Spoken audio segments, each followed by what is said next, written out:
Thanks for being here today. Really appreciate you coming out. We are looking forward to getting the season started Friday night in the woodshed. Really appreciate our fans, our students. Guys are preparing hard. We had a Tuesday type practice today, so we're well into our preparation for Western. So with that, I'll open it up for questions.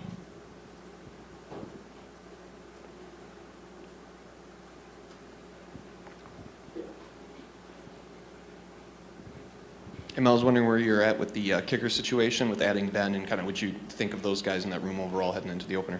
Yeah, they did a good job today at the end of practice, so we'll make a decision at some point, but I feel good about it.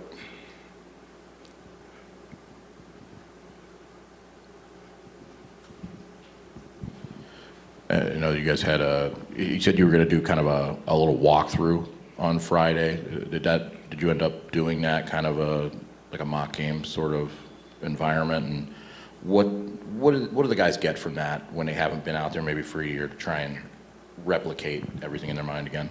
Yeah, we had a fast Friday type practice, so we did go fast, and then we shifted to the mock game. It was just basically going through our kind of our routine. When we get to the stadium, and then how we go out for warm-ups, and how do we flex, and where we go in our position groups for pregame warm-up and things like that. How we handle like the one-on-one, the 7-on-7, the team periods pregame, and then how we come out of the tunnel, and then we did some scenarios, some situational things, just talking through offense, defense, special teams.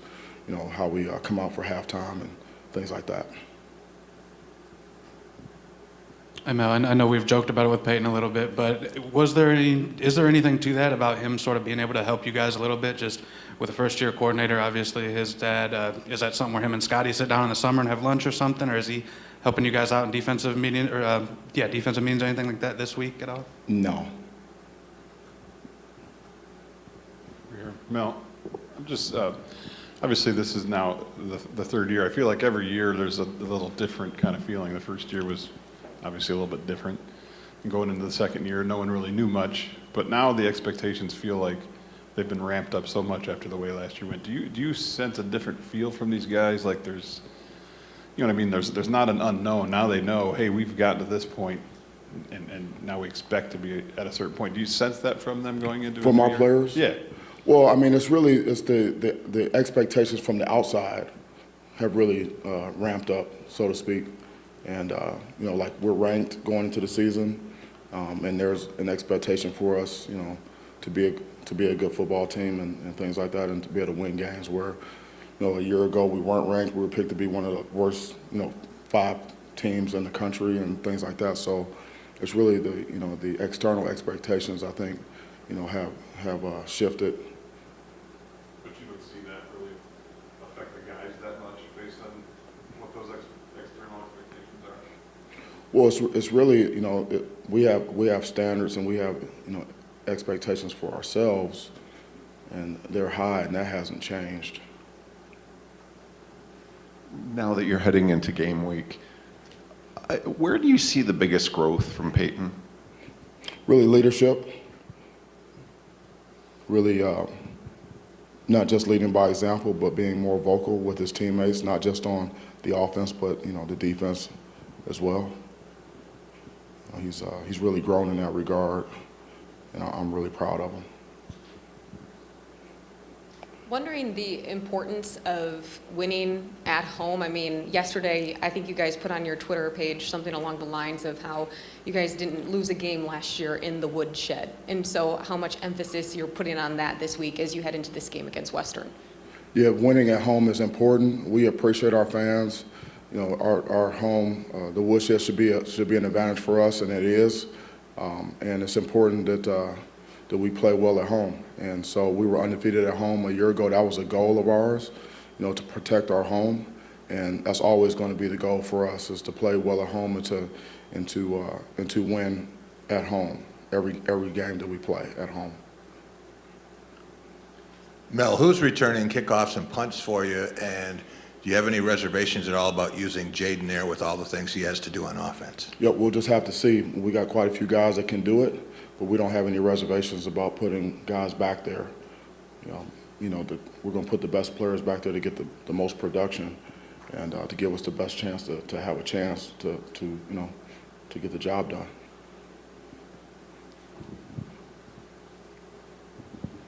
After last year, you came in with a lot of different changes, a lot of different, I guess, players, things that people from the outside didn't see.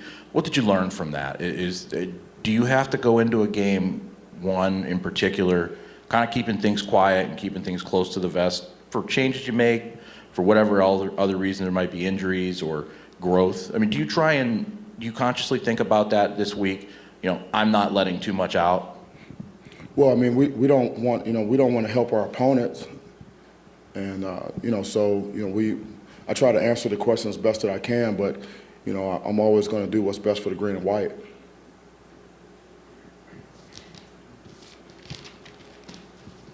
Mel, a year ago around this time, I don't think you told us directly, but you told your team, coming out of camp, going into that Northwestern game, that something along the lines of there's championship talent here, maybe not championship depth. More of the story, it seemed like you sort of had a very strong feel for what that team was, and then we saw what happened. I'm just wondering, a year later, coming out of camp, going into game one, do you have a good grasp of maybe what this team is all about or what their capabilities are and whatnot, similar to that a year ago? Yeah, right now we're just focused on stacking days. Again, we've already stated what our goals are for the season, and we're just stacking days. I mean, we have a process that we go through throughout the week, so it was a Tuesday type practice for us, which was full pads, and it was a physical practice, and we competed. We did mostly scout work, but we did have a couple good periods, which we're going to go and grade the film. But it's really right now. So we have one game. We have a one-game focus. We have one game on our schedule. And we're working to stack days in preparation that we can go out there and put our best foot forward and have a chance to win the football game. Well, not to tip anyone off, but you had a meal ticket in the backfield last year in Walker. Do you anticipate one of these two guys, Berger or Broussard, being the lead back, or are you comfortable with running back by committee, or where does that stand? We'll just have to see. I mean, it's going to take all of us. It's going to take the offensive line, the tight ends, the runners, the wide receivers blocking. We have good scheme. We're going to have to, Peyton's going to have to make sure we get in and out of, the right plays and things like that. And we're going to have to play complementary football. Offense and defense and special teams working together. But we have to be able to run the ball on our terms and have balance on offense.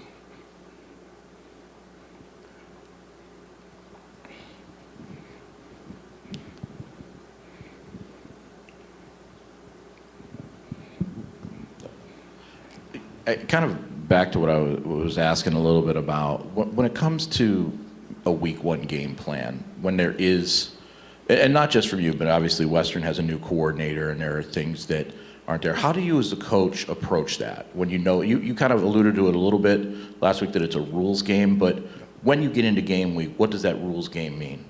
Well, we have to practice some plays, that we think they may run or that they have shown, and you got a couple of different programs that we've been studying, and so we have to pick and choose which plays we're going to run and things like that will maybe resemble what we might see in the game, but we don't know for sure what we're going to see. Do you do a lot of scouting on North Central? I mean, do you have to do that? Yes, you have to do that.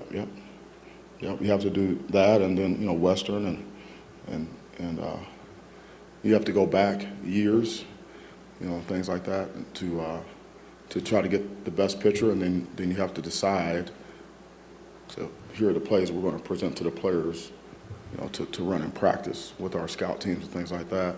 But you have to coach in concepts, so because we don't know what we're going to see, from them, for sure. We don't know. We're going to have to be able to adjust, and adapt during the game and do a really good job, identifying what we're seeing, have really good communication on the staff, from the box, and then communicate with the players and be able to make adjustments, to what we see out there. But, when you teach in concepts, the players should be able to unwind anything that they see out there and apply the rule, like for example, if it's a coverage, maybe there's a look that a play that we haven't seen or before. It might be something, maybe they got it from another school and it worked well, and they might have got it from an NFL team, And so within that coverage, the coverage says if this, then you do this. There's 5 eligibles out there and things like that. You got 2x2, 3x1, empty, 2 back, 1 back, all those deals. So those plays fit into some type of category, and then you apply the rule that you have for that coverage or that front or that blitz, that pressure. You apply the rule to that category of plays, and that's what makes it a rules game. Mel, how would you best describe the build-up to this week and to Friday in terms of the energy in the building right now and conversations that players might be having? I mean, we know the goals, you've stated the goals, but just maybe some more little things that people are talking about inside the building right now. Inside the building, yeah. So that's a great question. So we're building our fight every day, and when I talk about stacking days, we have a Monday type of practice, we have a Tuesday type practice, then we have a Wednesday type practice, then we have like a no sweat Thursday, then we have a fast Friday type practice, then we play. Every day there's a different point of emphasis. Maybe you're going first and second down, and then you move into maybe the third down or red zone, short yardage, by day, and then you try to put it all together, at the end. And so, there's guys watching extra film like on their own. They're watching it with each other, being very intentional with the focus on what are they studying, and maybe they're studying the players, the opponents' like mannerisms, and really studying in great detail, and so the players are talking about that amongst themselves, and so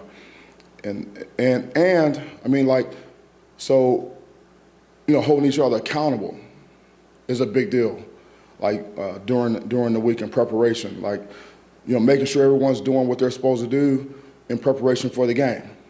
You hold yourself accountable, you hold your teammates accountable, and making sure that, we're keeping the train on the tracks and we're staying focused on the task at hand, like we have one game. So you got, older guys, more veteran guys who get it and they say, hey, listen, we've got one game. We're playing at home. It's the first game. It's the first game of the season. But listen, it's this Tuesday, so we got to focus on Tuesday. Be where your feet are. We're not going to look too far ahead. We know when the game is. We know the date, the kickoff time, so we know that. But what do we have to get done today? And that includes rest and recovery. That includes like nutrition, treatment, film study, things like that. And guys, keeping each other focused on the task at hand, and that's really what we're talking about. School starts tomorrow, and so we're going to have a higher level of focus, because that's another variable, and you always want to eliminate distractions. But we practice in the morning, so we should be able to mitigate some of those distractions with that. But it's a collective effort. Everyone has a role to play in preparation. You got the scout team guys, you got the first and second team, you got guys that are going back and forth. And so, whatever that role is, you got to do your job in practice. If you're on a scout team, you got to give us a great look. If you're on the first and second team, make sure you study the opponent, make sure the scout team is giving you the right look. If the guy's not running the route properly, you got to tell the guy that's not how they run it. That's not what they've seen that's not what they've shown on tape. You got to run it like this. So it's this intensity of the preparation is really what the key to the deal is. And everything else is just noise. For us, everything else is just noise. Again, we appreciate our fans. We appreciate our student section. We like, obviously guys are looking forward to playing because we've been practicing against each other this whole time, but we can't get ahead of ourselves because we have to be ready to play a great football game, 60 minutes, one play at a time, 6 seconds of play, and staying neutral and always playing the next play. And we have to practice that way. So everything we're talking about in the building are those things. we're not talking about anything else because there's nothing else. There's nothing else that we can control. Only thing we can control is our behavior. You know, how we behave, our actions on a day-to-day basis, which are a result of the choices and decisions that we make, and those things create the outcomes. You know, and so that's the chatter, that's the talk. All the other stuff is just really noise for us right now. Mel, is this week where Peyton is in a kind of a unique position of his dad being over there? Is it a challenge for him at all, or is he the kind of guy that's been around enough and is focused enough where maybe that doesn't affect him at all this week, do you think?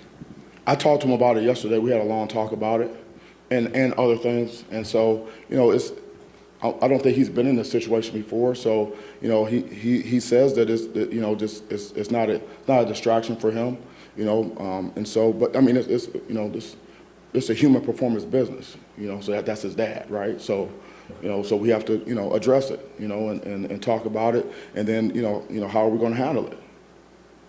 You know, and we talk about that in detail. We're going to continue to talk about that just like we would anything else, you know, because and I believe, you know, discipline is 85% anticipation. You know, and discipline is doing what you're supposed to do, when you're supposed to do it, the way you're supposed to do it, and understand why it's important to do it that way. So for him to have a disciplined football game and to prepare with discipline, you know, we have to anticipate these things and say, okay, well, here are some of the scenarios. Here are some situations. Here are some of the feelings that you might have. Like, so how are we going to handle those things? Okay, and what's our process for that, and how are we going to think? Mental conditioning. So we address that, and we're addressing other things with guys as well. You know, there's some guys, it's their first game, you know, in the woodshed. You know, so we need to address that. And Mel, right over here. I was wondering, you know, you're, 20 practices or so into the fall, what you thought, or what you've seen from the offensive line, particularly the younger guys that, you know, haven't played in the game, and they're obviously going to have to be part of the mix this year. Yeah, so, I mean, Coach Cap is relentlessly and ruthlessly coaching those guys. You know, so I see improvement from those guys. I see them developing, you know, and being able to play with the conditioning that we need to have as a base, so we can you know, compete hard and for 60 minutes. You know, and you know what to do and play with the edge that we need. You know, and strain. You know, move people in the run game. You know, sustain. You know, and get the job done in the pass game and play hard. You know, so I see guys, you know, developing and being coached really hard and with, you know, very high standards. And, you know, for our whole program, you know, we talk about it all the time. I mean, it's standards over feelings. You know, standard over feelings, and like, you know, it's so when we're in the meeting room, when we're on the field, you know, it doesn't matter who it is. There's a standard of performance. And we don't care how you feel, you know, it's just a matter of how we have to get these things done. You know, you can't be offended, you know, when you're being coached up. You know, and I see a very coachable group, you know, which is good to see. You know, it's really, really good to see. That's how you have a chance to get better. Give us a chance to, you know, to reach our full potential, you know, out there. But I mean, hey, we're expecting, like I told these guys today, I said, listen, and we told them yesterday, look, we are going to, whatever we've seen on film from these guys, like we're watching the film, and whatever we've seen, like from their personnel, their film, they're going to be better than that. They're going to be way better than that. They're going to be more intense than that. You know, they're going to be stronger than that. They're going to be faster than that. You know, they're going to be more physical than that. So, you know, that's our focus is like, you know, so you know, we're expecting, we have to play our fannies off. That's our preparation. That's our mindset to go out there, and so we're like practicing. You know, we're not really thinking about all this other stuff. You know, and so like with the offensive line, like we're trying to get their pads down lower. You know, and move people more and be more physical and finish more plays and strain more and run and chase the ball and play through the echo of the whistle. You know, that's what we're working to get out of those guys. Because if you can do that in practice, then we can get it. We can do it in the game. We're trying to make our practices harder than what we anticipate the game's going to be, which is that's a high bar. That's a high standard. You know, so we're really in the we're hunkered down in there, and you know we're in the weeds. right now. With the growth, here, we've heard about the growth of Peyton Thorne. As a head coach, how reassuring is it to have a guy like that, a leader like that, back, just with the experience that he does have already? You know what? You can't win if you don't have a good quarterback. And so, we're very fortunate to have him and have him back and have him as our leader. And he's grown tremendously, and he's grown into the role of a leader, and he's developed as a good player. And so that's what you need. Your quarterback has to be your number one competitor. Bar none. I mean, it can't be any discrepancy about that. And so he is that. There's no one that's going to outcompete him. And he cares. And he's leading, not just, leading by example is not really leading. That's just the cost of admission. That's just doing your job. But, he actually has influence, over his teammates. And I trust him, and the coaches do. So, I mean, to have a guy like that to be your leader and it is a good thing. It's a very good thing. And if you don't have a guy like that, it makes it hard to even win any game, anytime. Hey, Mel, over to your left. Two-parter, I guess. In terms of game day operation, any changes this year for you and with the coaches in terms of For me? In terms of who's upstairs, who's on the sideline, things like that? Yeah, we'll have to see about that. I mean, we have a process, and there's rules about who can be on the headsets and who can be up, who can be down, and all that stuff. So, but there's nothing. There's no real news there. And then you talked about continuity of the staff and the importance of that earlier in camp and speed of trust, et cetera. I'm wondering, where do you think that hopefully in your mind shows up on the field when the lights come on? Well, it's important that the players don't see anything different from us than they see every day in practice. How do you think it helps to have that continuity?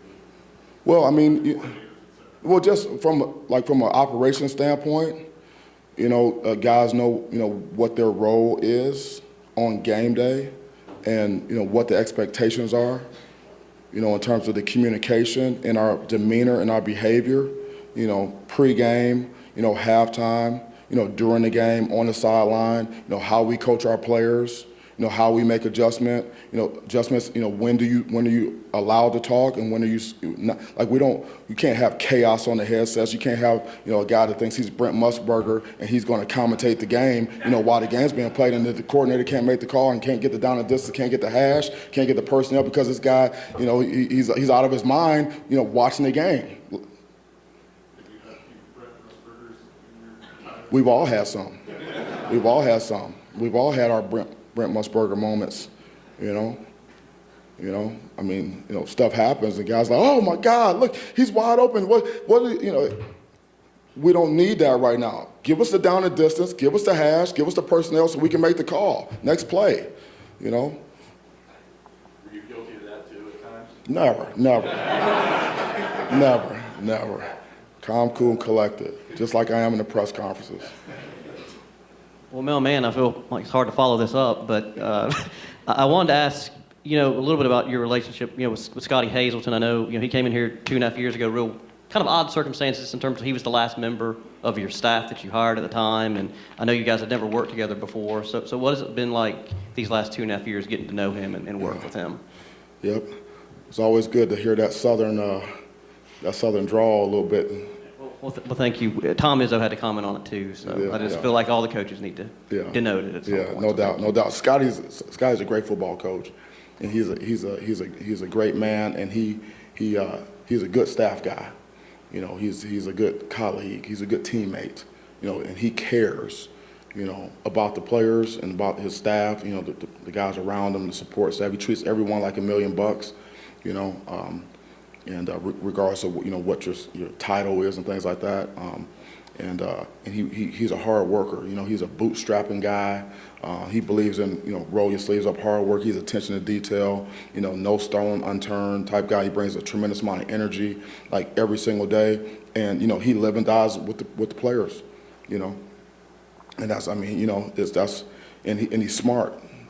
The guys like his intelligence is like through the roof, and he works, and he's humble and hardworking. With that, so I mean, he's a good teacher, and the guy has a lot of experience. I mean, and in this game, in order to I think to be able to coach at a high level, you have to have your butt kicked a few times, and so you have experience, like we've all had, on the staff when you've been places and you've been on different staffs and you've seen a lot of stuff, college and pro, whatever. You've had your butt handed to you a couple times, and then you have some success. It puts you in a position to be able to coach these young guys, and through everything, and be able to lead, and that's what he is. He's a leader.